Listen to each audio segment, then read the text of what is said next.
bendición a nuestras vidas. En el nombre de Jesús lo ponemos, Señor, en tus manos. Amén y amén. Aquí estamos hablando del templo que hizo Salomón. Y en específico estamos hablando del lugar santísimo. Y conforme se dice específicamente, el versículo 20 dice: y el santuario interior, lugar santísimo, tenía 20 codos de largo, 20 codos de ancho y 20 codos de alto. Y lo revistió de oro puro, y el altar lo recubrió de cedro. Amén. Entonces, vaya ubicando estas medidas. El lugar santísimo era una especie de cubo, 20 por 20 y por 20. Y en el lugar santísimo, pues es famoso porque ahí estaba ¿quién? El arca del pacto. Amén. Ahora, para empezar a movernos en esto, yo quiero invitarle por favor a Éxodo capítulo 26. Éxodo capítulo 26, versículo 15. Porque ahora nos vamos a remitir a lo que es el tabernáculo. ¿Qué es el tabernáculo? ¿Qué es el templo? Bueno, simplemente para que usted haga memoria, recuerde, el templo es el que hizo Salomón y ya era un templo fijo, inamovible, ya establecido. ¿Y qué era el tabernáculo? Pues era el templo móvil que se iba ¿qué? Trasladando en el desierto 40 años, se fue trasladando conforme la guianza de Dios. Entonces vamos a ver algunas medidas del tabernáculo y ya después le voy a enseñar algunas imágenes. Versículo 15: harás luego para el tabernáculo tablas de madera de acacia, colocándolas verticalmente. La longitud de cada tabla será de 10 codos, y de codo y medio la anchura de cada tabla. Cada tabla tendrá 2 espigas para unirlas una con otra. Así harás con todas las tablas del tabernáculo. Harás pues las tablas para el tabernáculo, 20 tablas para el lado sur. También harás 40 bases de plata debajo de las 20 tablas. O sea, era una base por cada extremo de la tabla. Y recuerde que las tablas, ¿cuánto tienen de ancho?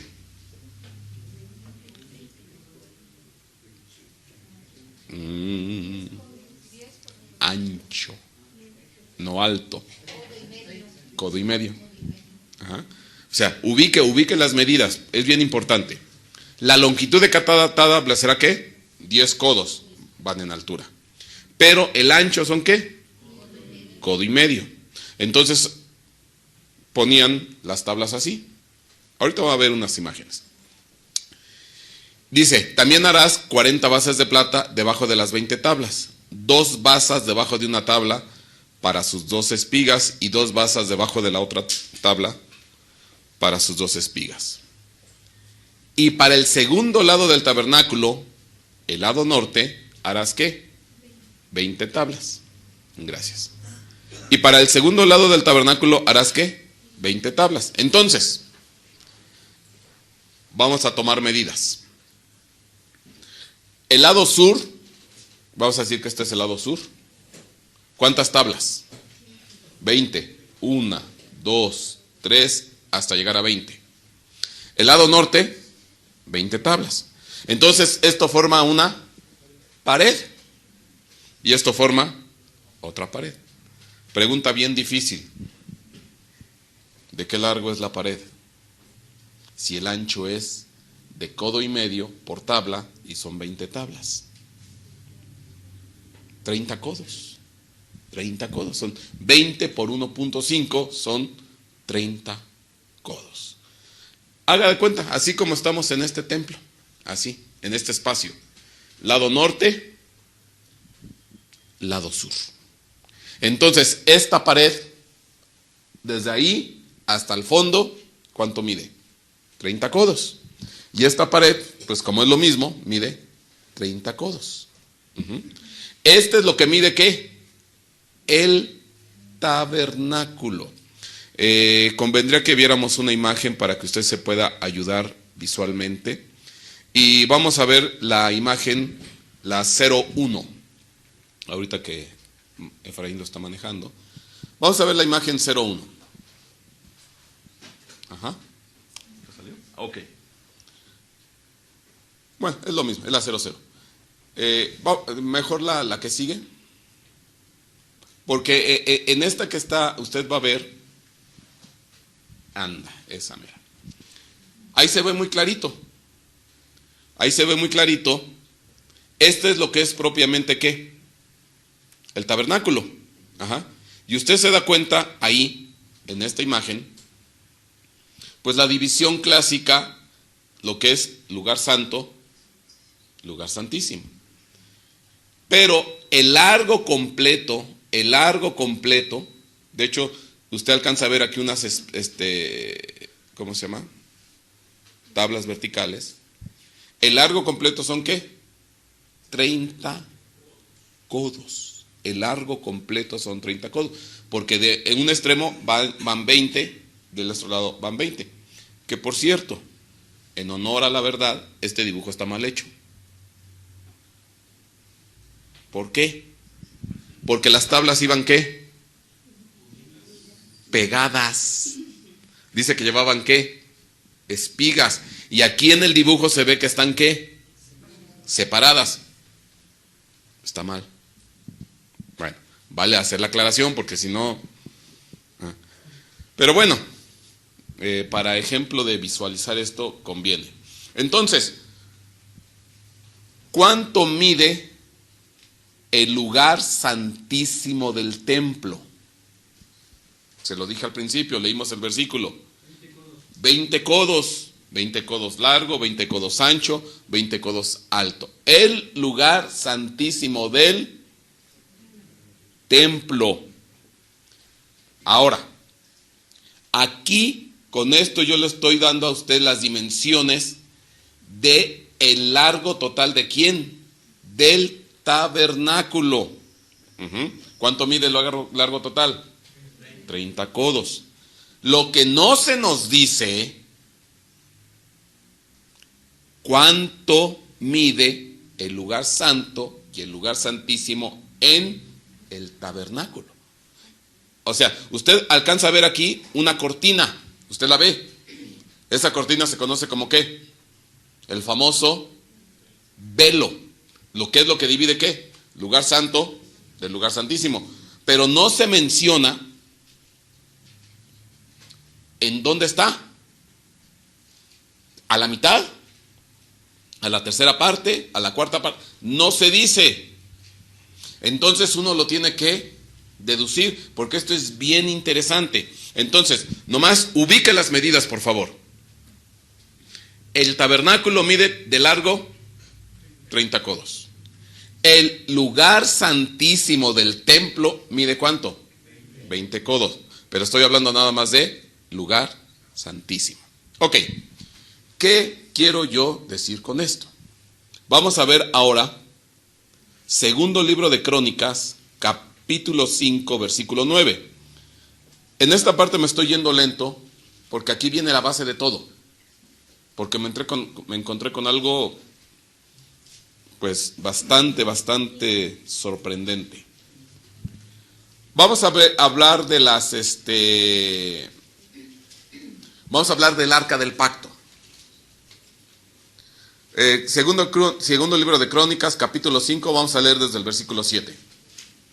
Porque aquí están hablando de cuando introducen el Arca del Pacto al lugar santísimo del templo que hizo Salomón. Los sacerdotes trajeron el Arca del Pacto del Señor a su lugar, al santuario interior de la casa, al lugar santísimo, bajo las alas de los querubines. Porque los querubines extendían las alas sobre el lugar del arca, y los querubines cubrían el arca y sus barras por encima. Amén. Pero las barras, vean lo que dice el 9. Ahí viene el secreto de todo. Pero las barras eran tan largas que los extremos de las barras del arca se podían ver delante del santuario interior o lugar santísimo, mas no se podían ver desde afuera, y allí están hasta hoy. Ok, para que se pueda ubicar, para que usted se pueda ubicar, vamos a ver la imagen de una arca. Podemos ver, por ejemplo, la imagen, la 10, o la 11 mejor. Vamos a ver la que tengo numerada como la número 11, y usted va a ver la imagen de un arca. Ese es el arca del pacto. Pero ¿qué nota usted? Pues unas barras. Con esas barras se entiende que ¿qué? Cargaban el arca. Pero, según segundo libro de Crónicas, capítulo 5, versículo 9, dice, las barras eran ¿qué? Largas. Aquí dice, tan largas, que los extremos de las barras del arca se podían ver adelante del lugar santísimo. A ver. Ubique por favor lo que está diciendo este versículo. Me voy a regresar a la figura, si nos regresamos a la figura, la que habíamos puesto como la 1, la primera. Vamos a ver el interior. Ahora, vale la pena ser en este lapso, ¿cómo se llama? Lento. Ahí estoy viendo ¿qué? Lugar santísimo y lugar santo. ¿Lo está ubicando? Ok. ¿Qué divide el lugar santo del lugar santísimo? El velo. Pero ¿qué dice segundo libro de Crónicas, capítulo 5, versículo 9? Que las barras eran ¿qué? Tan largas que se veían adelante del lugar santísimo. Pregunta, ¿y cómo se van a ver las barras delante del lugar santísimo si lo que hay delante del lugar santísimo hay una cortina? Amén. Acá estamos. ¿Cómo se van a ver las barras? ¿Qué es lo que está en el lugar santísimo? El arca. ¿Y qué dice segundo libro de Crónicas 5:9? Que las barras eran ¿qué? Muy largas, que se veían delante. Es más, hay otras versiones que no dicen delante. Hay otras versiones que dice sobresalían del lugar santísimo. Hay otras versiones que dice así, sobresalían del lugar santísimo. Y yo pregunto, y bueno, ¿y cómo le hacían para sobresalir del lugar santísimo si lo que tengo ahí es qué? El velo, la cortina. ¿Cómo le hacían para sobresalir? ¿O qué? ¿No había velo? Pues sí había velo. Y si había velo, no se podía ver hacia adentro. Pero entonces, ¿por qué si las barras se veían?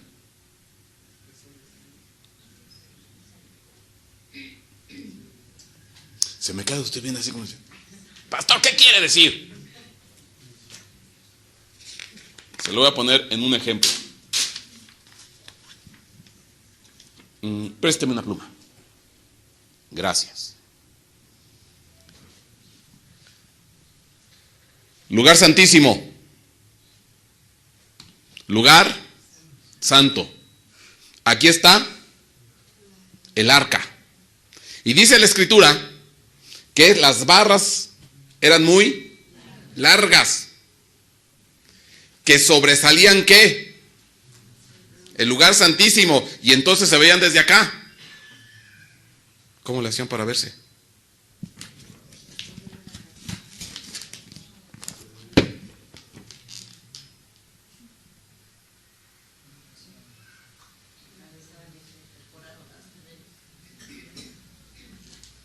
Amén.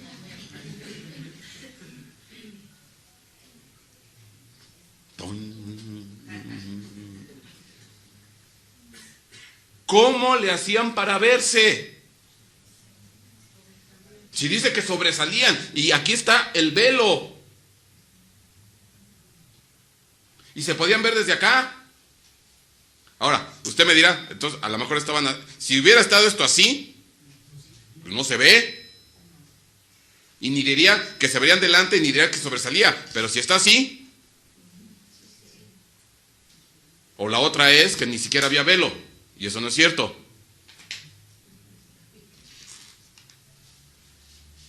Ese velo estaba perforado.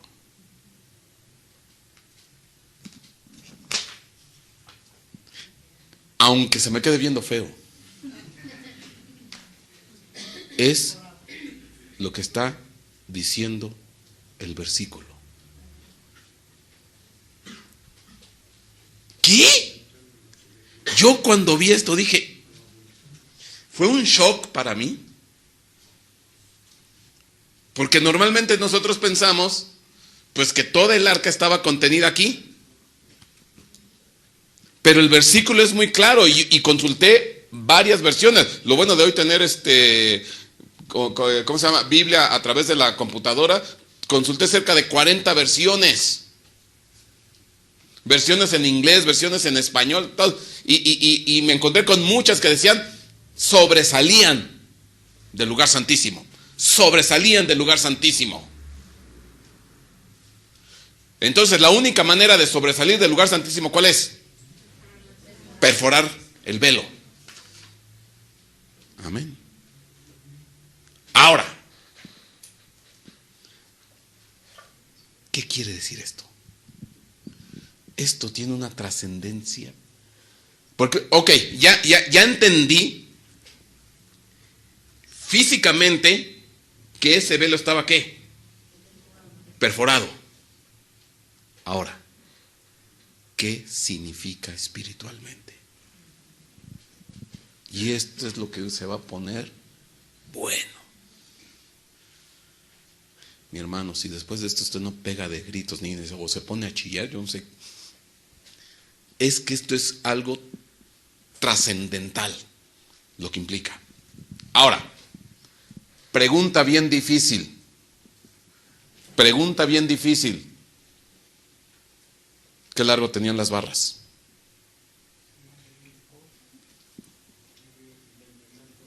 Más de 20 codos.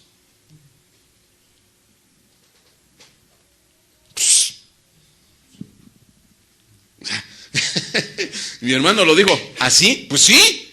¿Qué largo tenían las barras? Más de 20 codos. Porque el lugar santísimo, ¿cuánto medía? 20 codos. Y si se veía que se atravesaban el lugar santísimo o sobresalían, pues más de 20 codos. ¿Cuánto más? Eso sí no lo sé.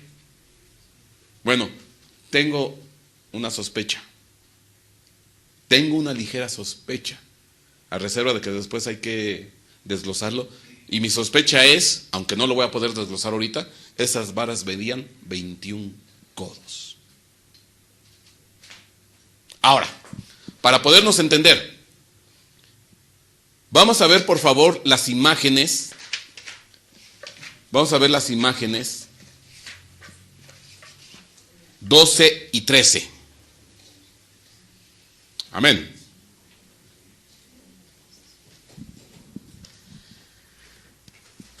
(12 y 13). ¿Y ahí qué estamos viendo?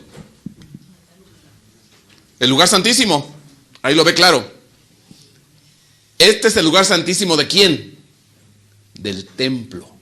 ¿Cuánto mide? 20 codos largo, 20 codos anchos. Y según segundo libro de Crónicas, capítulo 5, versículo 9, dice que sobresalían o se veían delante del lugar santísimo. Entonces, por eso usted ve en esta figura que ¿qué? Perforan. Y el cuadrito que usted está viendo en medio es ¿qué? El arca, porque tiene de longitud 2 codos y medio. 2 codos y medio de largo y 2 codos, si mal no recuerdo, de ancho. Ahí está. Ahora, pregunta. ¿Cuánto mide el tabernáculo de largo? ¿Cuánto habíamos dicho? 30 codos, porque eran 20 tablas de codo y medio. Nos da 30. Entonces, vamos a la figura siguiente. Amén. No hay más, porque no se hizo otra arca. Era la misma que arca. Entonces, ahí usted está viendo en esta imagen, en la parte de abajo, 30 codos de ¿qué? De largo. Y es más, usted, si tiene buena vista, usted alcanza a ver, yo hasta dibujé las tablitas. Y si usted puede contar las tablitas, ¿son qué? En total, 20. En total, 20. Hay un 14, ahorita le voy a explicar ese 14. En total son ¿qué? 20 tablas, que nos dan un total de ¿qué? 30 codos. Todas estas medidas usted las puede consultar, vaya a su Biblia, y al final tiene de ancho el tabernáculo, tenía 12 codos, porque eran 8 tablas. Pero bueno, entonces, ¿qué quiere decir? Que y aquí en el lugar santísimo del tabernáculo no se nos da ningún dato, no se nos da ninguna indicación, no se nos dice absolutamente nada de que las barras ¿qué? Sobresalieran de ¿qué? Del lugar santísimo. Ahí no se da ningún dato. Amén. No se dice. Solamente eso se dice ¿en dónde? En el lugar santísimo del templo que hizo Salomón. Ahora, es curioso, y por qué yo le digo que yo tengo una sospecha que el lugar santísimo del tabernáculo medía 21 codos. Porque 21 codos corresponde a 14 tablas. Y 14 tablas son 21 codos. Pero el número 14 tiene que ver con ¿qué? Con generación, porque dice en Mateo, desde Abraham hasta David 14 generaciones, desde David hasta la deportación de Babilonia 14 generaciones, y desde Babilonia hasta Cristo 14 generaciones, y Dios visita la maldad de los padres sobre los hijos desde la tercera y cuarta generación. Y habíamos dicho que tenemos 8 bisabuelos, 4 abuelos y 2 padres. Al final son ¿qué? 14 personas. Entonces tiene que ver con ¿qué? Con generación. Y después me encontré por ahí otros 14, porque por ejemplo, cuando hablamos en el libro de Eclesiastés, tiempo de reír, tiempo de llorar, tiempo de esto, son 14 tiempos. Entonces por eso yo tengo la ligera sospecha, como dice mi hermano, mínimo esas barras medían ¿qué? Arriba de 20 codos. Porque sobresalían ¿de dónde? Del lugar santísimo, del templo de Salomón. Y entonces, si yo me remito al tabernáculo, y ahí no se menciona que sobrepasaran, entonces a mí me gusta a que medían ¿qué? Por lo menos 21 codos. Pero eso ya es una suposición mía. Lo que sí es cierto, las barras eran larguísimas. Y es más, la Biblia lo dice, ¿eran qué? Tan largas. Y lo tremendo es, usted váyase al internet y ponga Arca del Pacto y le van a aparecer 1000 dibujos del Arca del Pacto. Y ninguno tiene las barras largas. Todos son como la que le mostré al principio. Unas ¿qué? Barritas. Y no hay un solo dibujo que lo dibuje tal cual como está diciendo la Biblia. ¿Con barras qué? Tan largas. Y mucho menos, porque no se lo va a encontrar, va a haber un dibujo donde perforen un velo.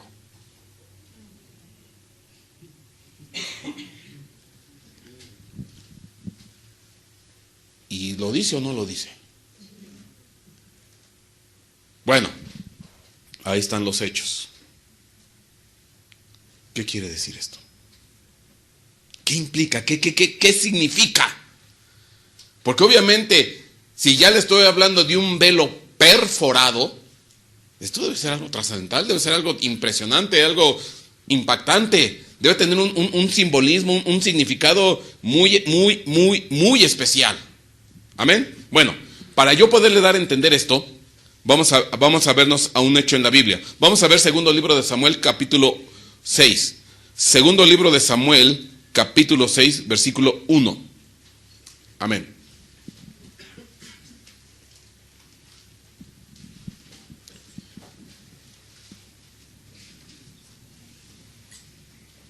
Amén. Ok. En el segundo libro de Samuel, capítulo 6, versículo 1. Dice aquí: volvió David a reunir a todos los hombres escogidos de Israel, 30,000.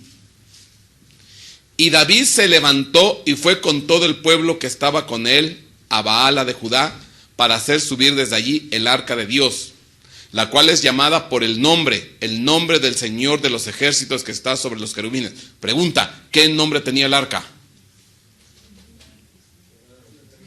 El arca se llamaba Jehová. El arca se llamaba Jehová. Ahí lo dice. La cual es llamada por el nombre del Señor de los ejércitos, o el nombre de Jehová de los ejércitos. Entonces, ¿qué nombre le daban al arca? El pueblo: Jehová de los ejércitos. No le decían el arca del pacto, decían Jehová de los ejércitos. Vaya checando los detalles. Pusieron el arca de Dios sobre un carro nuevo, para que la pudieran llevar de la casa de Abinadab, que estaba en la colina. Usa y Agío, hijos de Abinadab, guiaban el carro nuevo. ¿A quién pusieron sobre una carreta? A Jehová de los ejércitos. Amén. ¿Así le llamaban? Se llamaba Jehová de los ejércitos. Lo pusieron sobre una carreta. Al general de generales. Cuidado cuando te metes con los militares. Cuidado con cómo tratas a un militar. Amén. Bueno, ahí vamos entendiendo algunas cosas. Y lo llevaron con el arca de Dios de la casa de Abinadab, que está en la colina, y Agío iba adelante del arca. Y David y toda la casa de Israel se regocijaban delante del Señor con toda clase de instrumentos hechos de madera de abeto, con liras, arpas, panderos, castañuelas y címbalos. Y ahí iba la marcha. Todo el mundo festejando, alabando al Señor, etcétera, etcétera. Pero cuando llegaron a la era de Nacón, Uza extendió la mano hacia el arca de Dios y la sostuvo, porque los bueyes casi la volcaron. Y se encendió la ira de Jehová de los ejércitos contra Uza, y Dios lo hirió allí por su irreverencia, y allí murió junto al arca de Dios. Y entonces David se enojó porque el Señor había estallado en ira contra Uza, y llamó a aquel lugar Pérez Uza hasta el día de hoy. David tuvo temor del Señor aquel día y dijo: ¿cómo podrá venir a mí el arca del Señor? Y ya no la quiso trasladar el arca del Señor con él a la ciudad de David, sino que la hizo llevar a la casa de Obed Edom Geteo. Ahora, fíjese qué tremendo. Resulta ser que suben al arca a Jehová de los ejércitos. ¿En dónde? En una carreta. Y resulta ser que en esa carreta, pues obviamente, hablando de los caminos de ese tiempo, y seguramente esas carretas no tenían amortiguadores, pues no existía esa tecnología en ese tiempo, pues ¿cómo iba el arca? ¿Cómo iba Jehová de los ejércitos? Jehová de los ejércitos, el general de generales. Bueno, total, está a punto de volcarse el arca y Uza, ¿qué hace? Mete la mano, y ¿qué hace Dios? Se enciende en ¿qué? Ira, y lo mata.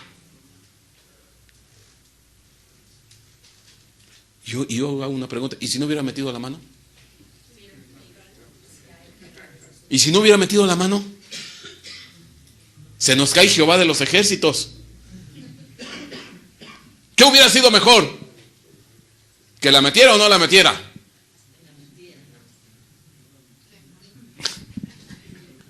Ahora, esto hay que explicarlo, porque esto tiene una trascendencia bien tremenda. Yo se lo he explicado, pero hoy déjeme explicárselo, porque Israel, o más bien, David cometió 3 errores garrafales por los cuales se provocó esta situación. ¿Cuáles son estos 3 errores garrafales que cometió David? Primera, vamos a ver primer libro de Crónicas, capítulo 15, versículo 11. Primer libro de Crónicas, capítulo 15, versículo 11. Porque después hubo un segundo intento de trasladar el arca a la ciudad de David. Dice aquí, primer libro de Crónicas, capítulo 5, versículo 11. Entonces David hizo llamar a los sacerdotes Sadoc y Abiatar, y a los levitas Uriel, Asaías, Joel, Semaías, Eliel y Aminadab. Y les dijo: vosotros sois los jefes de las casas paternas de los levitas. Santificaos, tanto vosotros como vuestros parientes, para que subáis el arca del Señor Dios de Israel al lugar que le he preparado. Puesto que no la llevasteis la primera vez, el Señor nuestro Dios, ¿qué hizo? Estalló en ira. Entonces, ¿cuál fue el primer error que cometió David? Y que ya corrigió en el segundo traslado.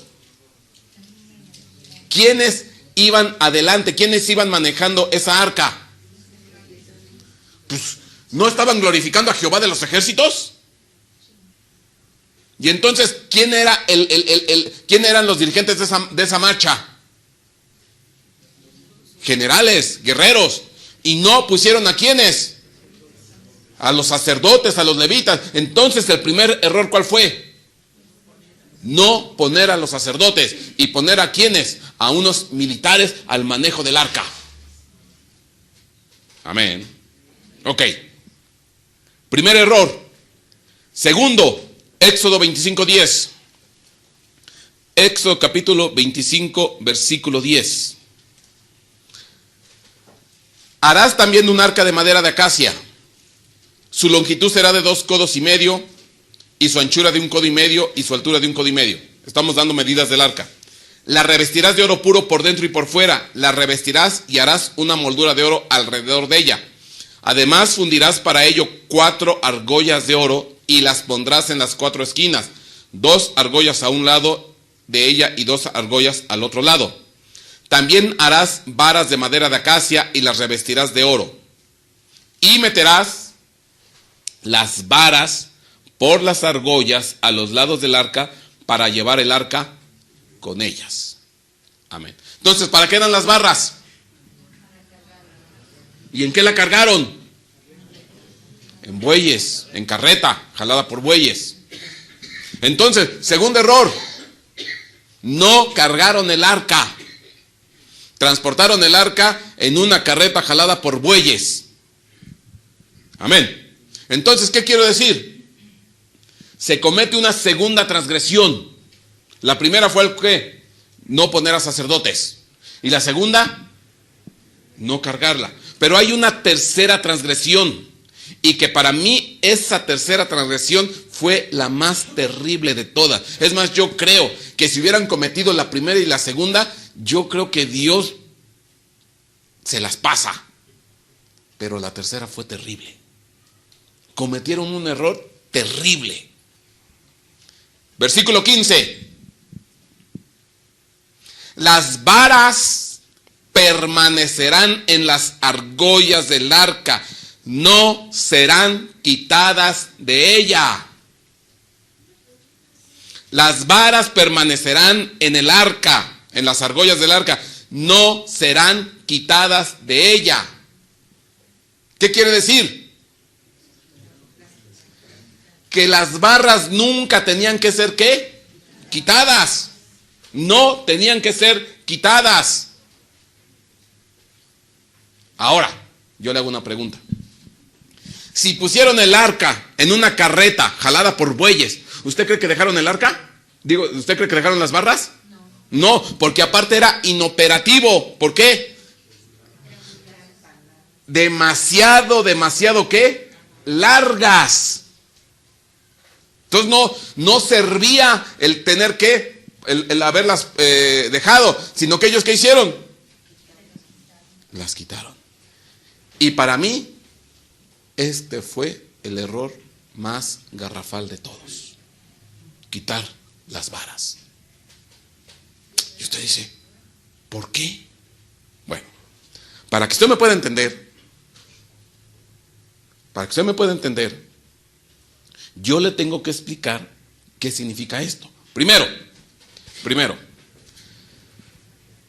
¿qué representa las varas?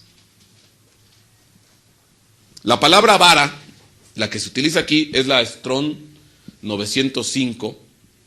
La palabra vara, y significa barra para cargar, o significa jefe o autoridad. Usted siempre ha sabido que las barras son ¿qué? Símbolo, sinónimo, enseñanza de ¿qué? Autoridad. Bueno, déjeme darle un versículo. Génesis capítulo 49, versículo 10. Dice aquí, ¿cuál era la indicación con respecto de las barras del arca? No tienen que ser ¿qué? Quitada. Vea lo que dice 49:10. El cetro no se apartará de Judá. Otra versión dice, el cetro no será quitado de Judá, ni la vara de gobernante de entre de sus pies, hasta que venga ¿qué? Silo, y a él sea dada la obediencia de los pueblos. Pero dice claramente, el cetro, la vara, lo que representa el gobierno, la autoridad, no se va a apartar ¿de quién? De Judá. Y entonces esta es una profecía. ¿Y quién es el que va a tener la vara de autoridad? Aquí en este versículo. ¿Hasta que venga quién? Silo. La palabra Silo significa hasta que venga a quien le pertenece. Eso significa Silo. Hasta que venga a quien le pertenece. Pero en lo que llega al que le pertenece, el verdadero dueño, la vara ¿quién la va a tener? ¿Quién va a tener la vara? La autoridad, el cetro, el gobierno, el don de mando, el control. ¿Quién lo va a tener? Judá. Amén. Judá, y estoy hablando de todos los descendientes ¿de quién? De Judá. Dice, no se va a quitar ¿qué? La vara, no se va a quitar el cetro, no se va a quitar el gobierno a Judá. Él es el que ¿qué? El que va a estar. Salga como salga, haga lo que haga Judá, se porte bien, se porte mal, la riegue o no la riegue, no se le va a quitar ¿qué? Porque si nos ponemos a hacer un análisis de los descendientes de Judá, ¡ay Dios! Algunos no cantan, no, cosa, no eran ejemplo así como que digamos qué bruto, qué bárbaro, qué autoridad, qué gobierno. No, estaban perdidos. Pero ya había una indicación de que no les vamos a quitar. Ahora, esto es muy a semejanza de lo que ocurre con el arca. Porque en el arca, ¿qué se dice? No se van a quitar ¿qué? Las barras. Y las barras están implicando en este momento ¿qué? Autoridad. Ahora pregunta, ¿David respetó el gobierno de Dios? ¿David respetó el gobierno de Dios? Se lo pasó por el arco del triunfo. No le importó el gobierno de Dios. Lo quiso hacer a su modo, a su manera. Estaba muy claras las indicaciones. ¿Cuáles eran las indicaciones? ¿Tienen que ser qué? Sacerdotes los que manejen el arca. ¿Qué más? Tienen que ser levitas.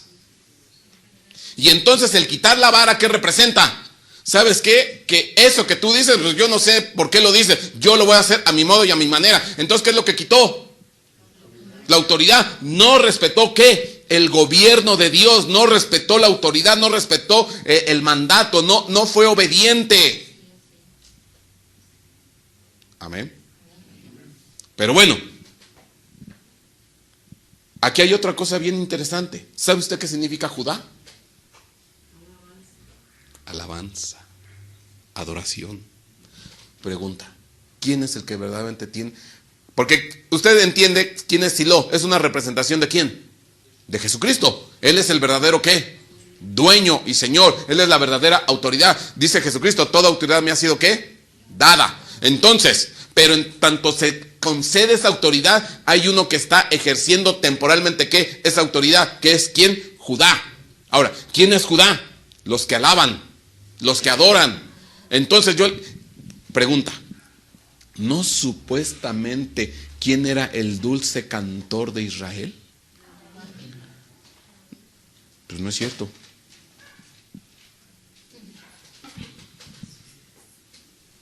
De canto no tenía nada. ¿Por qué? Podía haber cantado bonito, podía haber tocado excelso, pero no era un verdadero ¿qué? Adorador. No era una verdadera persona que alababa a Dios. ¿Por qué? Porque simple y sencillamente un verdadero adorador es el que tiene ¿qué? Gobierno, es el que tiene autoridad. Que según Génesis 49, versículo 10. No le vamos a quitar la autoridad a quienes, a los que alaban, a los que adoran, a los que exaltan mi nombre, a los que respetan ¿qué? Mi autoridad. Entonces, ¿a poco cree que hasta antes del suceso del casi derrumbe del arca, David era un buen adorador? Era pésimo, era malísimo. No ejercía gobierno. No respetó ¿qué? Autoridad. Después es otra cosa. Pero se le tuvo que morir Usa para entender. Amén. Pero bueno, vamos a ver más. Porque ¿qué es lo que ocurrió? Yo quiero que usted entienda algo bien interesante. Vamos a ver primer libro de Crónicas, capítulo 17. Primer libro de Crónicas, capítulo 17, versículo 11.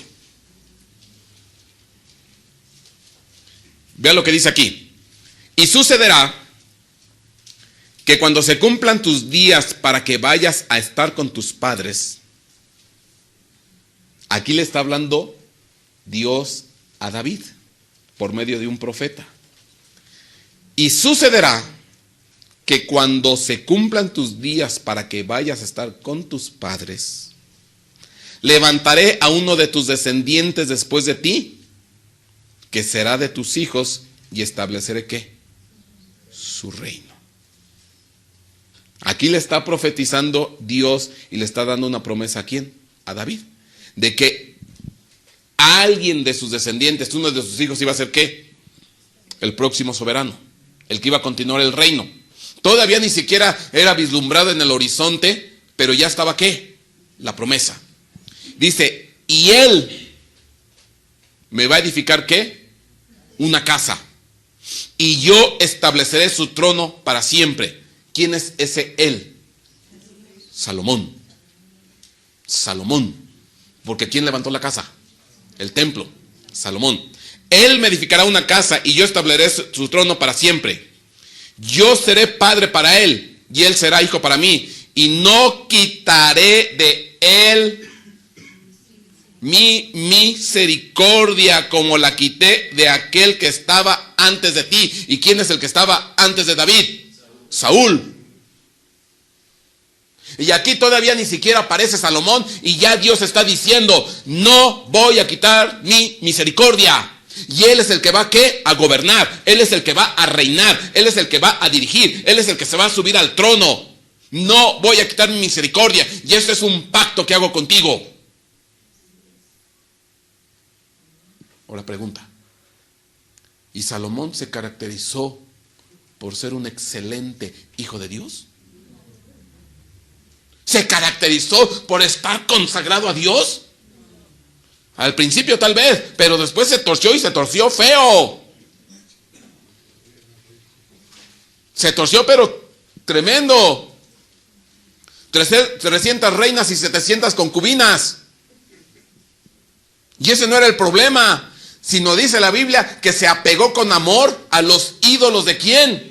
De sus mujeres. Y entonces él adoraba ¿a quién? A Milcón, a Astarot, a Moloc, a todos esos ídolos. Y a la primera que levanta como su esposa era ¿quién? A la hija de Faraón. Amén. Entonces, este por dentro, en su lugar secreto, se postraba delante de ¿quién? De Astarte, de Moloc, de Milcón, de todos esos, y salía al pueblo y lo bendecía. Si el problema no eran las 1000 mujeres, sino eran los ídolos de las mujeres, porque dice la escritura que se apegó con amor a los ídolos de sus mujeres. ¡Oreca, qué tremendo! ¿Usted sabe cuánto recibía este Salomón cada año, anualmente?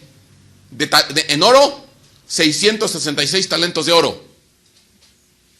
Salomón recibía anualmente 666 talentos de oro. ¿Le suena ese número? ¿Sabe qué tenía el trono de Salomón en la parte de aquí de arriba? Una cabeza de becerro. ¿Sabe que su trono eran 6 peldaños? Era un trono de oro, de marfil recubierto de oro. Y 6 gradas aquí, 6 leones. De este lado, 6 leones. Y aquí, 6 escalones. Entonces, 6 leones, 6 escalones, 6 leones. 6, 6, 6. No, si se perdió. Y hay unas indicaciones en la ley mosaica donde se dice que cuando un gobernante no debiera de hacer 3 cosas: no debe de acumular riquezas, no debe de tener muchas mujeres y no debe de tener muchos caballos.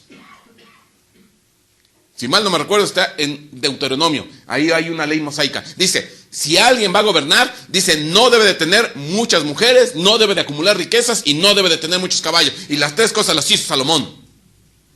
Muchas mujeres, muchas riquezas y muchos caballos. Es más, tenía ciudades especiales, ¿para qué? Para sus caballos.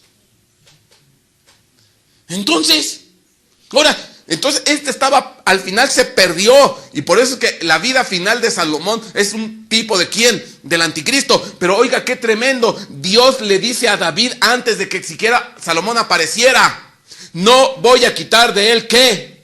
Mi misericordia. Así me salga peor, así me salga feo, así me salga corrompido, así me salga idólatra, no voy a quitar de él ¿qué? Mi misericordia. Puede ser el peor de todos, pero ya Dios de antemano pactó con ¿quién? No voy a quitar mi misericordia.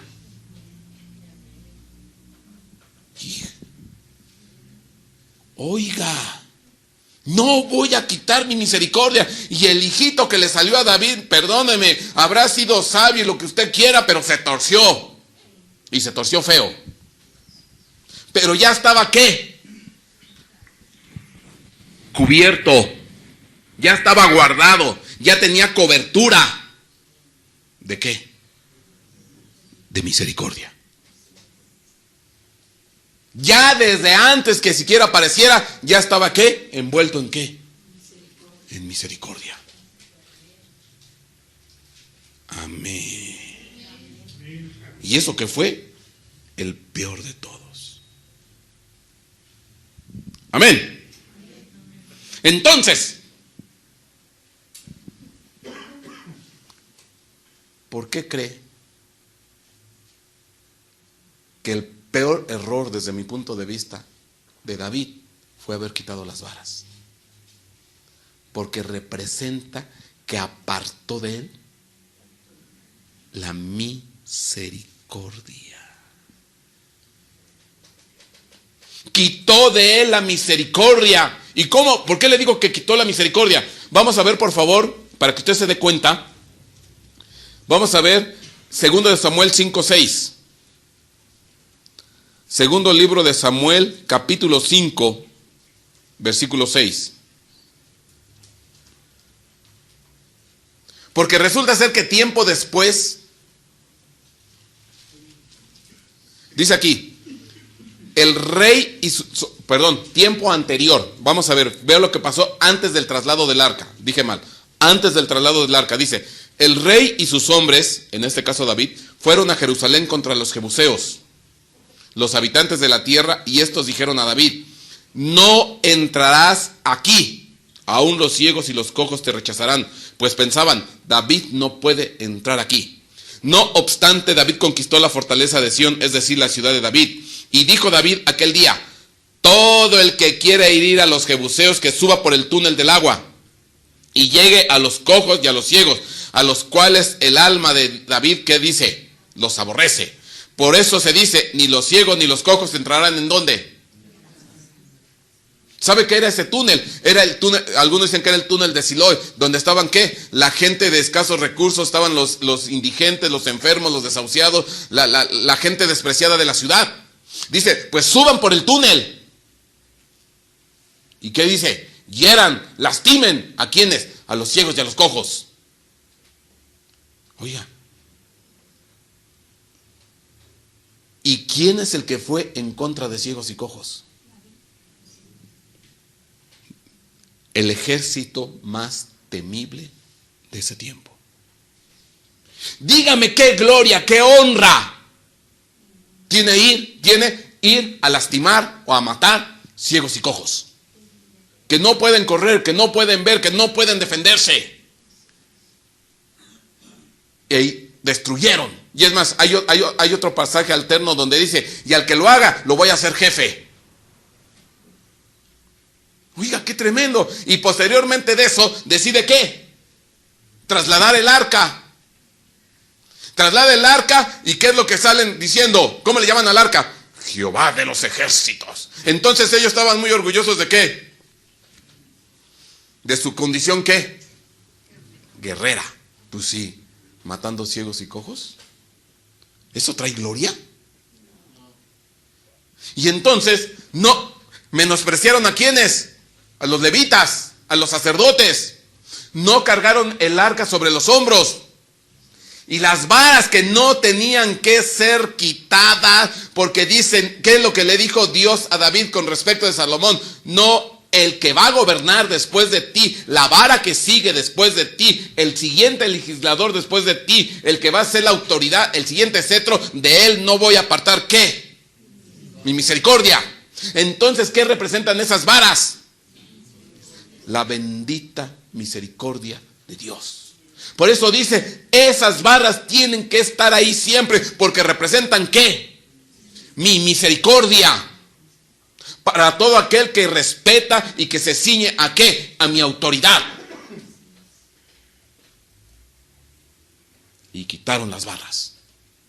Pues sí, ya simplemente fue el corolario de lo que hizo atrás. ¿Tuvo misericordia David de los ciegos y los cojos? No. Entonces se le hizo fácil ¿qué? Y como él fue educado él estuvo muy pegado con los militares y quitó ¿a quiénes? A los sacerdotes. Los sacerdotes le hubieran enseñado, David, estás haciendo mal, David, no es así, David, cárgale en hombros, David, no quite las varas, David, no, somos nosotros. Yo tengo mis 30 valientes. Amén. Entonces, ¿qué? Quitó, apartó de él la misericordia de Dios. Pues sí. Y se metió con Jehová de los ejércitos. ¿Mire? O sea, lejos estaba David de imaginar lo que iba a venir. Que tuvo que venir esa desgracia, que tuvo que venir esa situación triste, lamentable, para después, ¿qué? Enmendar el camino. Y ya después de que él enmendó el camino, entonces sí, después de eso, él empezó a hacer, ¿qué? El dulce cantor. Porque antes de adorador no tenía, pero nada. Porque la autoridad no se le quita ¿a quién? A Judá. Judá, ¿quiénes son? Los que alaban, los que adoran. Amén. Mi hermano, yo por eso me canso en la iglesia de decir, hermano, quite su cara de piedra, alabe al Señor, bendígalo. Y luego usted se está quejando, ay pastor, se me aparecen los demonios. Pues sí. Y reprendes y no se van, se burlan de ti, porque no tienes nada de qué, de autoridad. No tienes autoridad. ¿Por qué? Porque te niegas a darle la gloria y la honra al que vive. Adora según tu conveniencia, según tu gusto, según tu disposición o según tu cansancio. Pero a Dios hay que adorarlo por los siglos y de los siglos. Amén. Hay que cantarle, hay que bendecirle, hay que exaltarle. Pero somos de contentillo. No, es que hoy me peleé con mi esposa. Es que hoy me aumentaron la renta. Es que... Y pones 1001 pretextos. Pero el verdadero adorador es el que tiene ¿qué? Autoridad. Amén. Y es el que sabe ejercer ¿qué? Misericordia. Misericordia. Ahora, entonces, si estamos en lo correcto, es más, qué curioso, porque recuerda después lo que hizo David. ¿Quién hay de la casa de Saúl para hacer misericordia? ¿Quién hay de la casa de Saúl para hacer misericordia? Ajá, sí. Pues después del niño ahogado, del Usa muerto, pues sí. No, Mefiboset, lisiado desde niño, tráetelo. Va a comer todos los días en mi casa, a la mesa. Mira qué distinto. Pero sí, después de lo que te ocurrió. Amén. Ahora, entonces, ¿qué representan esas varas? Misericordia de Dios. Ahora, ya tenemos un elemento bien importante. Y esas barras atravesaban el velo. Esas barras perforaban el velo. Y el velo, según la carta a los hebreos, es representación ¿de qué?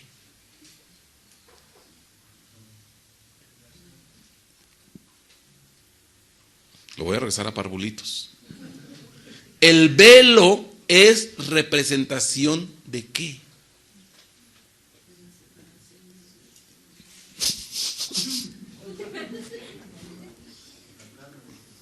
El cuerpo de Jesucristo.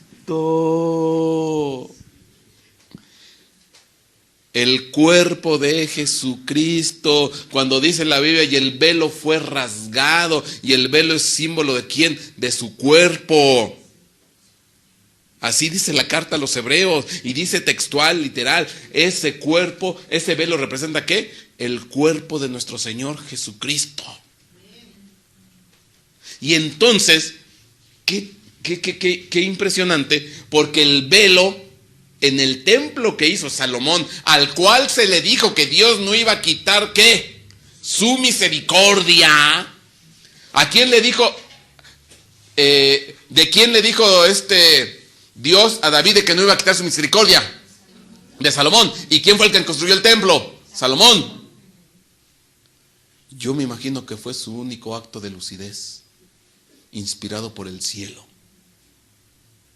Recortó el lugar santísimo y lo acomodó a 20 codos para que el velo quedara ¿qué? Perforado.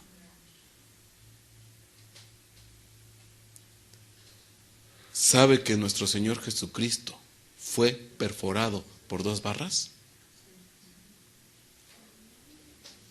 ¿No lo sabe? Dígame cuántas barras son la cruz.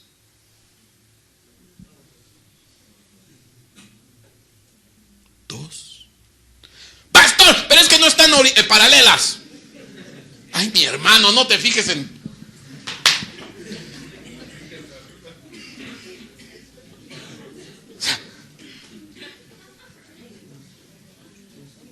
Luego vienen los puristas. O sea, ¿eso es fijarse en qué? Minucias.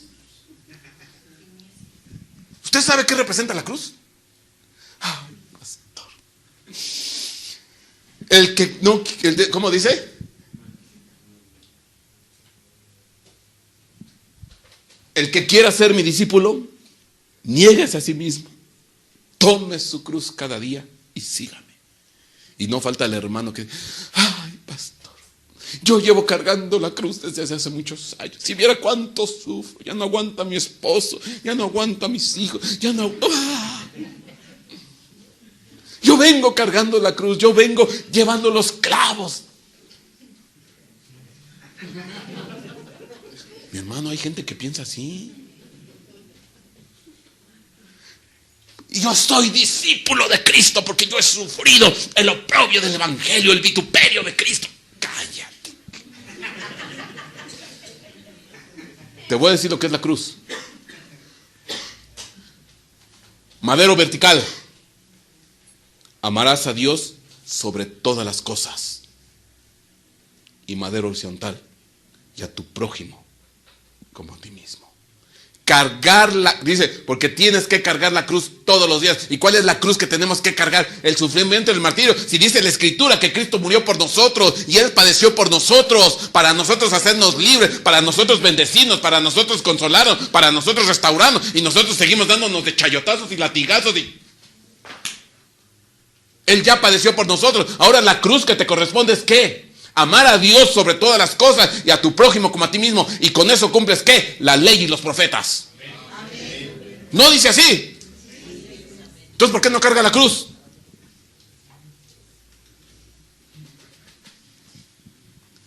Entonces me está diciendo que tengo que amar al odioso de mi esposo.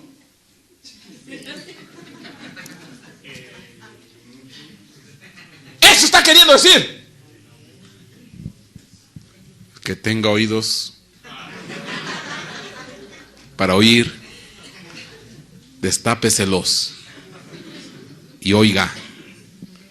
Está queriendo decir que tengo que amar al odioso de mi vecino que la otra vez me rayó mi coche. Sí. Está diciendo que tengo que perdonar a mi papá cuando abusó de mí cuando era niño. Sí. Carga la cruz. Si Cristo murió por ti en la cruz del Calvario para darte perdón de pecados, porque quiso tener ¿qué? Misericordia. Y Él pactó con el Padre desde el cielo. Y el Padre del cielo le dijo a Jesucristo antes de bajar a la tierra: no voy a apartar de ellos mi misericordia. Hagan lo que hagan. Y para que no se me olvide, vas a morir en la cruz del Calvario. Por mi misericordia. Para ellos. En ti voy a ejecutar todo el peso de la ley. En ti voy a ejecutar todo el peso. Pero en ellos voy a tener ¿qué? Misericordia. Por eso es la combinación. Ley y misericordia. O lo puedo poner de esta manera: ley y gracia. Decía mi hermano la vez pasada, que decía el apóstol, la mejor manera de honrar la gracia es ¿qué? Obediencia. Entonces a ti te doy todo el peso de la ley, porque la paga del pecado es ¿qué? Muerte. ¿Y no se murió? ¿Quién tomó nuestros pecados? Pero para a ustedes darles ¿qué? Misericordia. Por eso el velo que representa el cuerpo de Jesucristo, que fue ¿qué? Traspasado. Mire ya desde cuándo Dios. ¿Y quién hizo ese templo, por amor de Dios? ¿Quién lo hizo? Salomón. Yo no sé por qué a Salomón se le ocurrió atravesar el velo, pero yo creo que fue su único acto de lucidez espiritual antes de corromperse. Porque en eso estaba ¿qué? De que en un futuro iba a venir uno que se llamaba Jesucristo y que iba a ser atravesado en su cuerpo. Amén. Misericordia. Y es una palabra que yo tengo atravesada desde hace, no sé, como un mes. Yo nomás pienso misericordia, misericordia. El día que fuiste, bueno, no lo sabes, pero yo te lo digo. Una hermana escuchó la voz de Dios. Y cuando tú estabas predicando, Dios le decía: no voy a apartar mi misericordia. Y ella todavía ni siquiera escuchaba esta prédica, porque esto a mí me lo dio cuando yo estaba en Teofani.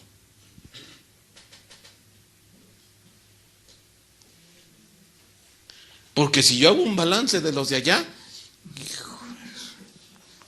quítales la misericordia, Señor.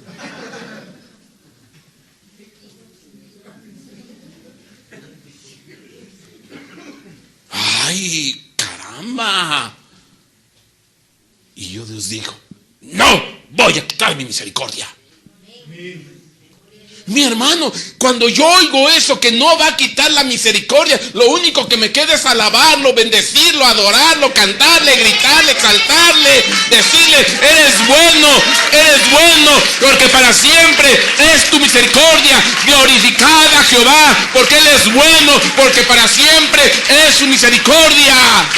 ¿Cómo no vamos a adorar? ¿Cómo no vamos a exaltar? ¿Cómo no vamos a bendecir? Si Él siempre tiene ¿qué? Misericordia. Hoy cuando te levantaste, dice, mis misericordias son nuevas cada mañana. Hoy que te levantaste, porción de misericordia. Mañana que te levantas, porción de misericordia. De aquí a un año, porción de misericordia. Lo único que tú debes de hacer es ¿qué? Adorarlo, bendecirlo, exaltarlo. ¿Y por qué la gente se niega? ¿Por qué sus hijos se niegan? Se pelean los unos con los otros, se atacan, se maldicen, se critican, no se perdonan, y me caes gordo, y ya no te quiero. ¡Qué tremendo! Es que ya no aguanto a mi esposo. Ni modo. Es más grande mi amor por ti. ¿Entiendes? Pero espérame, es que aquí hay tantas cosas. Ay, Dios, no nos va a dar tiempo. Mire, Salmo 106, versículo 1.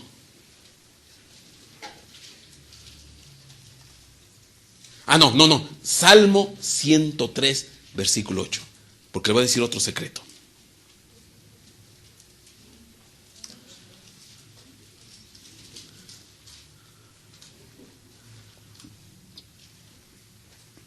Compasivo y clemente es el Señor,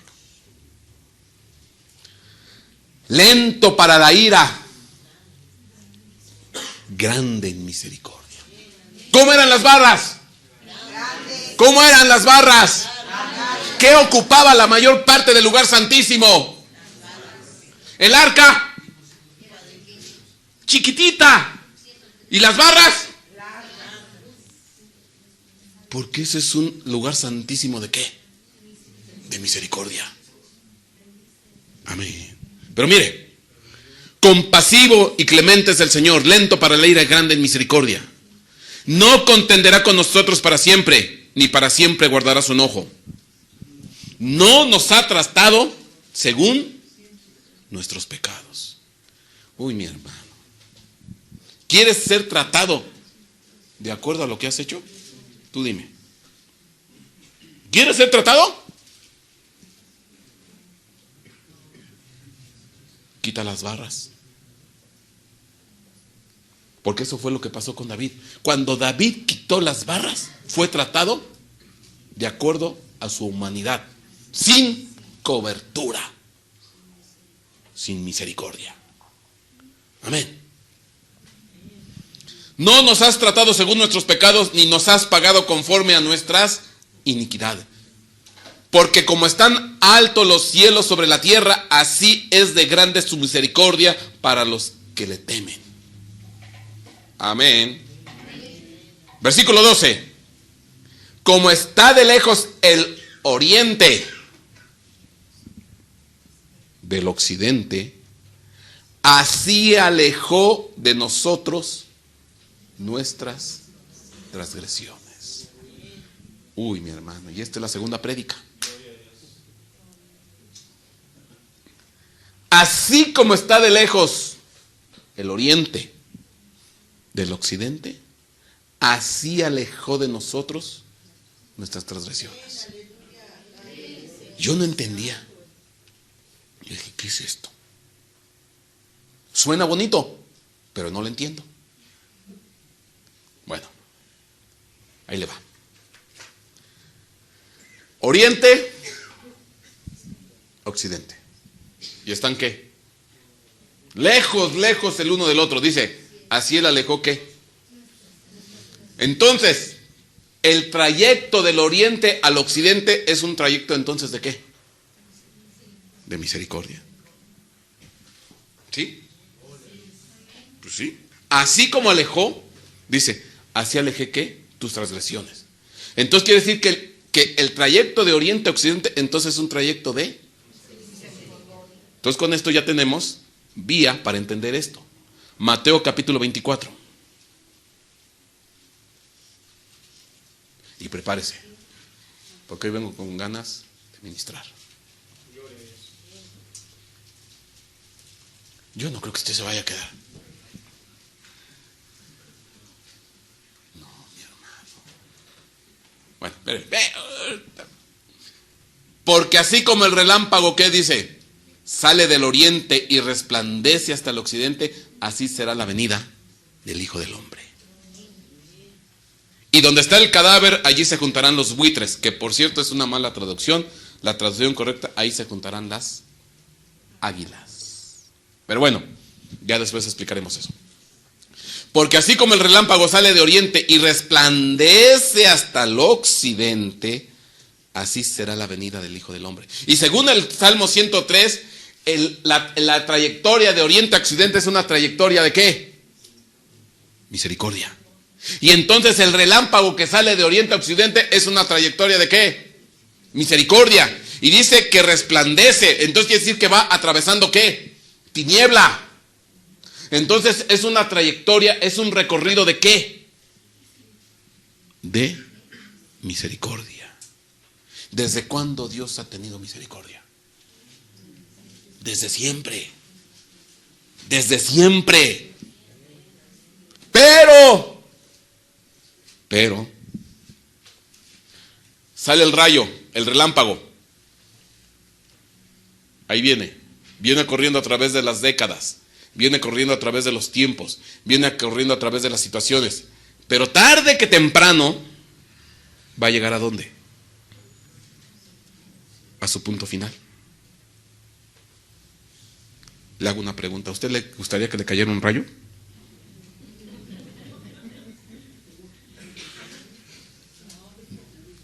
¿No le gustaría que le cayera un rayo?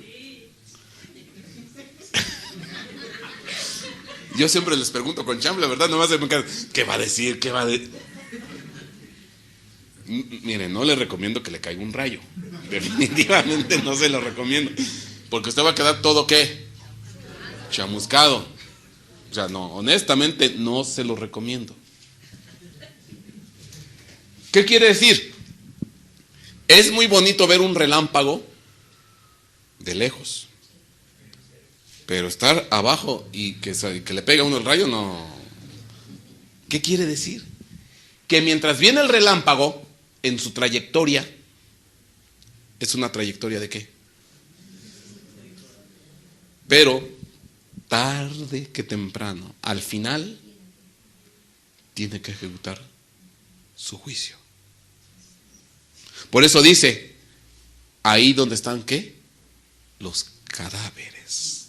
Se juntarán las águilas. Entonces al final va a tener que ser ¿qué? Un juicio. Y ni modo. Ahí es donde les va a caer el rayo. A los que no quisieron vivir bajo ¿qué? La misericordia de Dios. A los que no quisieron vivir bajo ¿qué? El gobierno de Dios, bajo la autoridad de Dios. A los que quitaron las barras. A los que subieron la presencia de Dios en carreta de bueyes. A los que trataron a la presencia de Dios no como un sacerdocio, sino como ¿qué? Como un guerrero burdo y tosco. Amén. Pero bueno, creo que tenemos tiempo. Le voy a dar los 4 pasos para que usted se vaya en el arrebatamiento.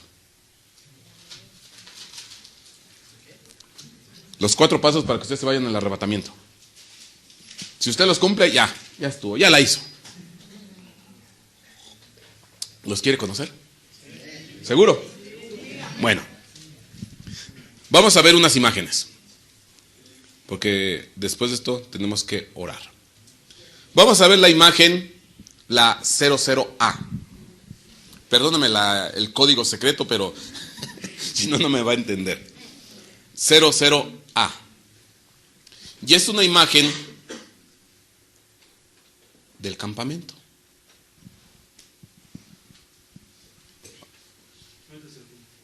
En esta imagen usted va a ver una vista de cómo estaba conformado el campamento. Ahí está. Usted va a ver, ahí ve los puntos cardinales. Entonces, de este lado es ¿qué? Este o oriente. De este lado es ¿qué? Oeste occidente. El rayo que sale ¿de dónde? De oriente a occidente. ¿Sale? Y es una trayectoria de misericordia. Al final, pues a los que les pegue el rayo, pues ni modo. Ahí ya no va a haber. Algún día les va a tocar. Pero bueno, de este lado, ¿quién sale como tribu principal? Judá. De este lado, como tribu principal, Efraín. Ahora, ponga atención. Hay un rayo que cruza ¿de dónde? De oriente a occidente. Vamos a ver por qué partes cruza el rayo. Vamos a ver la imagen 03 para que usted se pueda dar bien cuenta de esto. En esta imagen 03, usted va a ver otra vez el tabernáculo. Usted ve abajo, otra vez, Judá. Y al final está ¿quién? Efraín. Y el rayo, en esta vista, cruza ¿cómo? En sentido así. Porque sale ¿de qué? De oriente a occidente. Pero tiene que pasar por 4 lugares. Primer lugar, altar del holocausto. Segundo, fuente de bronce. Tercero, altar del incienso. Y cuarto, arca del pacto. Amén. Ahora, ¿qué trayectoria sigue el relámpago? Yo le mostré una imagen donde se ven las varas muy ¿qué? Largas. Al final, ese es un ¿qué? Especie de camino. Porque está indicando una ¿qué? Una trayectoria. Bueno, no me quiero alargar en esto. Ahí veo altar del holocausto, ahí veo fuente de bronce, ahí viene el lugar santo, y después, viene altar del holocausto, fuente de bronce, altar del incienso y arca del pacto. En ese sentido. Ahora, para hacerlo breve y ya no cansarlo, se lo dejo de tarea. Hágalo, por favor. Hágalo. Pero esto es simplemente para nosotros ser breves. Resulta ser que el arca tiene de altura codo y medio. El arca tiene de altura codo y medio. Luego el altar del incienso tiene de altura 2 codos. Luego la fuente de bronce tiene de altura 2 codos y medio. Y luego viene el altar del holocausto y tiene 3 codos. Repito. Arca del pacto, codo y medio de altura. Luego, ¿quién sigue? Altar del incienso, 2 codos.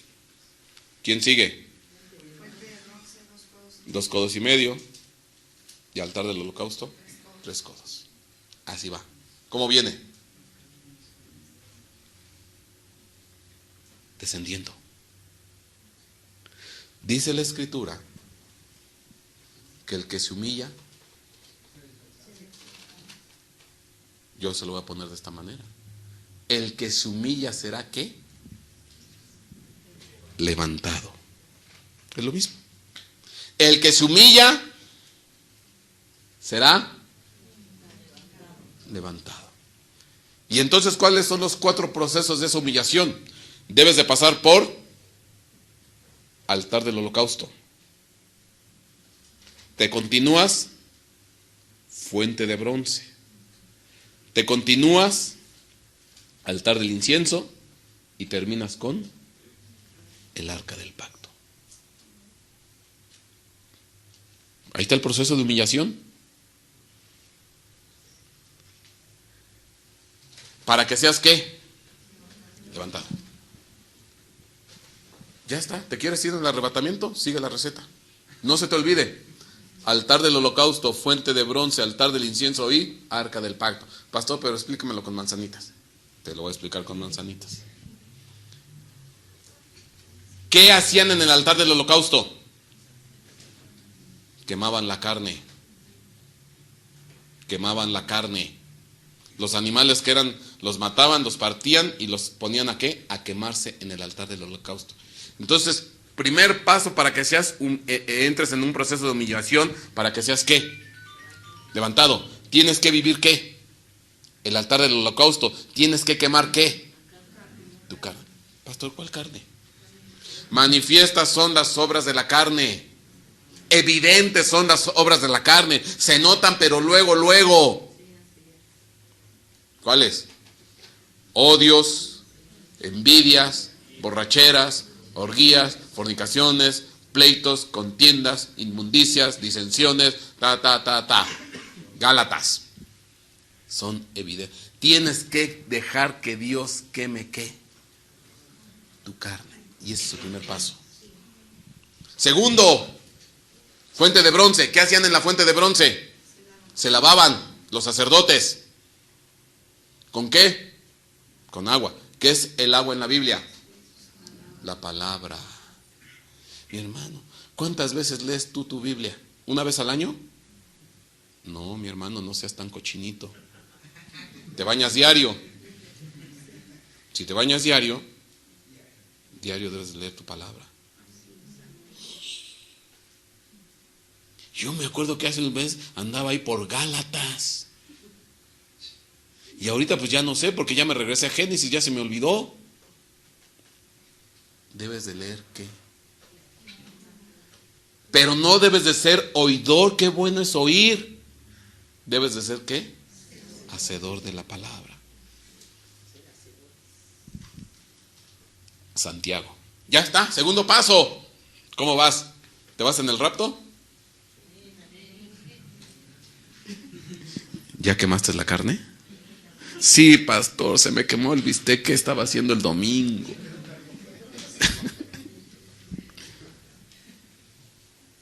Hay que lavarse en la fuente de bronce. Después, ¿qué sigue? Altar del incienso. Nuestras oraciones sean ¿qué? Son como el incienso. ¿Es qué? Comunión con el Señor. Es platicar con el Señor. Es hablar con el Señor. No es hacer repeticiones vanas como los gentiles. No es comprarte tu rosario y aventarse no sé tus cuantas cuentas. No. Es platicar con Dios. Es mostrarle tus gustos, tus intereses, tus dudas, tus problemas, platicar con Él. Eso es tener comunión. No es orar 20 horas. Es tener ¿qué? Comunión, platicar con Él. Amén. ¿Cómo vas? ¿Nos vamos? Porque el que se humille será levantado. El arca del pacto. Y ahí viene lo más bonito. Con esto terminamos. ¿De qué tamaño es el arca? Usted la vio. De los 4,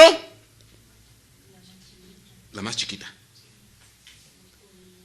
Ahí está, esa chiquita. Es más, usted vio que qué es lo que ocupaba ahí el lugar santísimo. Las varas. Pero el arca, chiquita. Entonces, hay que hacernos ¿qué? Chiquitos. Es necesario que yo mengüe para que Cristo crezca. Entonces, hay que hacernos ¿qué? Chiquitos. ¿Qué quiere decir? Bueno, hay que humillarnos. Ahora, pregunta. Vamos a rezar a la imagen, la última que teníamos, porque vamos a ver quiénes están de este lado, qué tribus están. En la misma que le estábamos mostrando hace rato. Si usted alcanza a ver quiénes están ahí. En esta. ¿Quiénes están arriba? El occidente. Efraín. Manasés. ¿Quiénes son? Los chiquitos. Benjamín es el más pequeño de los 12 de Abraham. Efraín y Manasés pues son los hijos de ¿quién? De José. Entonces, ¿quién son Efraín, Benjamín y Manasés?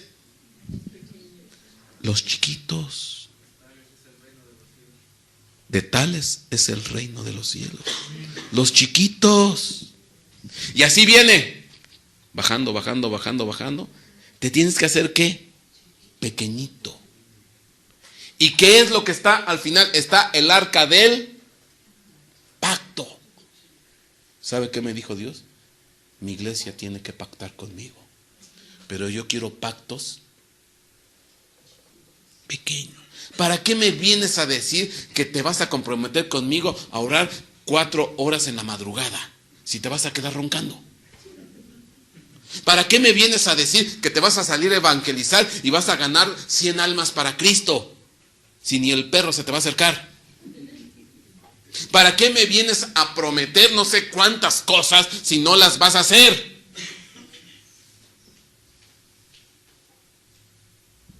Mejor haz ¿qué? Pactos chiquitos. Pactos chiquitos. Si en lo poco eres fiel. O sea, no te vengo a poner la cruz del martirio. ¿Yo quiero qué? Yo les decía el domingo, mi hermano, prométele a Dios. Fíjese lo que les dije. 10 minutos de oración. 10. Ni siquiera le digas la hora porque ni la vas a cumplir. Pero dáselos. ¿Pactos qué? Chiquitos. Y en lo mucho te pondré. Porque es como el grano de mostaza. La fe es semejante a un grano de mostaza que es ¿qué? Chiquito. Pero después se hace un ¿qué? Árbol muy grande. Y de esos que me cumplen los pactos chiquitos,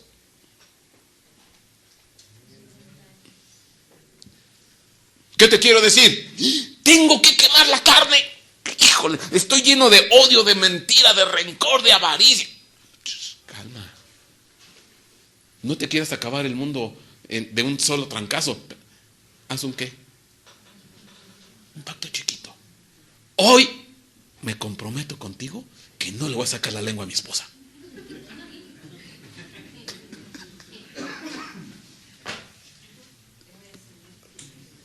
Es un pacto chiquito.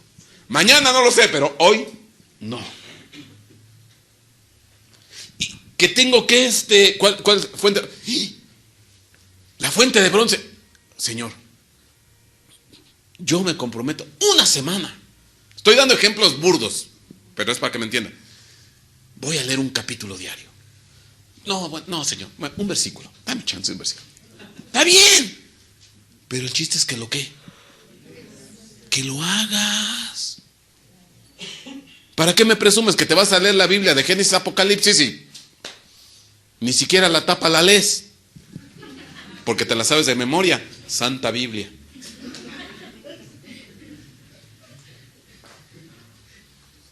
Altar del incienso. Comunión con Dios. Dale sus 10 minutos. O si ya eres de los buenos, bueno, 1 hora. Pero haz pactos ¿qué? Chiquitos. ¿Y sabes por qué Dios lo hace? Porque Dios tiene misericordia. No te exige. Porque Él está atravesado, perforado por la misericordia. No voy a quitar mi misericordia. No voy a quitar. Entonces, pero por lo menos algo tienes que hacer.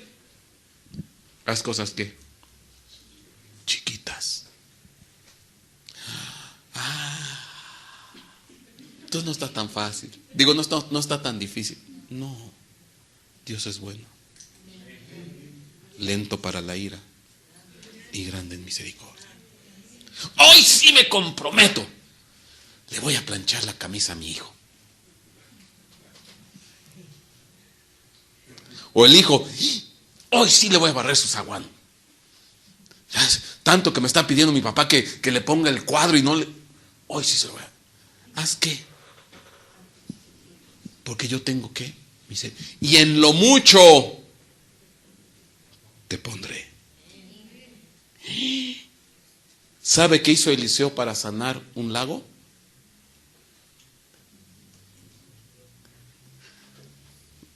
Estaban en Jericó, creo que es Jericó, y le dicen a Eliseo: oye Eliseo, mira, la tierra es buena, pero el agua es mala, este lago está malo. Y les dice Eliseo: tráeme una vasija nueva con sal. Tráeme una vasija nueva con sal.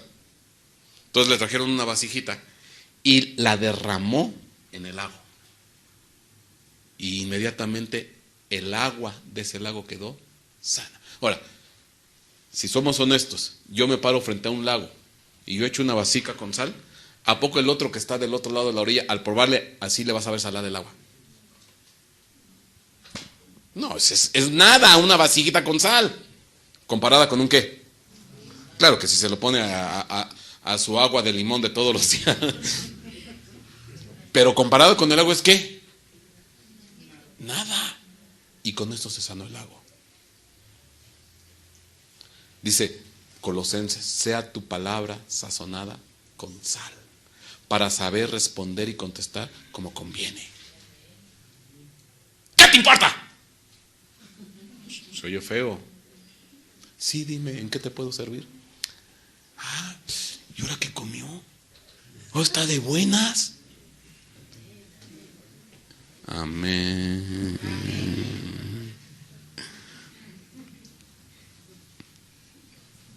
Pactos pequeños. ¿Y por qué Dios te pide pactos pequeños? Porque tiene misericordia de ti. Y con esto entonces ya desclávate del sufrimiento, porque luego te tienen atemorizado en tantos lados. Y tengo que hacer, ya no me voy en el arrebatar. Ya estás todo espantado, ¿no? Altar del holocausto, fuente de bronce, altar del incienso, arca del pacto.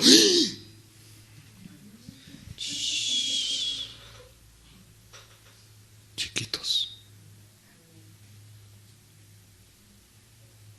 ¿Tú quieres hacer hoy un pequeño acto de misericordia? No será quitado el cetro de Judá. Oiga, mi hermano, ¿tú crees que esto no es para adorar al Señor? ¿No crees que es para alabarlo? ¿No crees que es para bendecirlo? ¿No crees que se merece un aplauso de tu parte? Decirle: gracias, Señor, gracias por tu bendita misericordia, por tu infinita paciencia, por tu grande amor para con nosotros, por tu grande tolerancia, porque nos has amado con amor eterno, Señor. Gracias. Gracias, Señor. Ya no te sientas, ¿cómo decirte?, encasillado, amarrado. El velo está perforado y esas varas significan que la bendita misericordia de Dios, la cruz donde fue clavado nuestro Señor Jesucristo, es símbolo de qué? No de un sacrificio, es símbolo de qué? De su grande, grande, grande misericordia. Largas, largas esas varas que llegan hasta el cielo de la gloria. Amén.